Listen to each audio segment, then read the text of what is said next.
Hello all, Shadwell here, ready to talk about the next film in my collection, Mad Dog from 1977. It's the 8th film in the 50 Drive-In Movie Classics collection, is directed by Sergio Grico, and stars Helmut Berger and Marissa Mell. Another case of mistaken identity, or perhaps false identity. This is a slightly snipped version of a film called Beast with a Gun that also went by the title Mad Dog Killer, as that title refers to the film's antagonistic lead, played by Helmut Berger, rest in peace, who is referred to in the film as a mad dog murderer. So, close, I guess? Wait, Helmut Berger.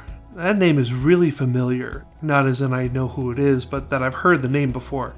Ah, that's where it was. In Quentin Tarantino's most underrated film, Jackie Brown, Samuel L. Jackson's character of Odell looks at a movie Bridget Fonda's character Melanie is watching on TV and asks if one of the actors is Rutger Hauer, to which Melanie responds, "No, Helmut Berger." And holy shit, I just looked into it a little deeper and found out the movie she's watching in that scene is this film, Beast with a Gun, or Mad Dog, whatever you want to call it.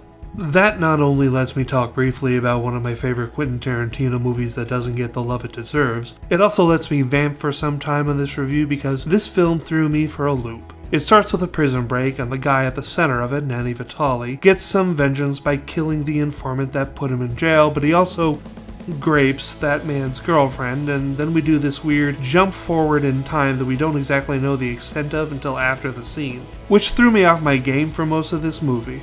The film itself is a weird one as we focus on the double cross by the graped girl, Juliana, and the subsequent attempts on her life by Nani as she is protected somewhat by the cops, led by Commissioner Santini, whom we learn in an earlier scene when he refers to a judge as dad that his father is a judge. It does come into play later, so hold on to that.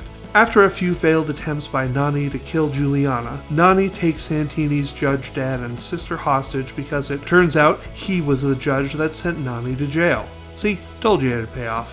At which point we completely forget about the once seemingly important character of Juliana for the last 40 minutes of the film.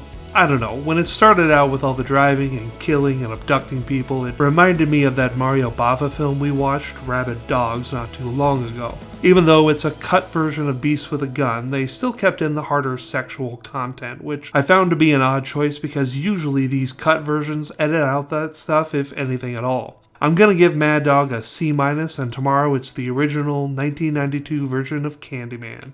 See y'all then.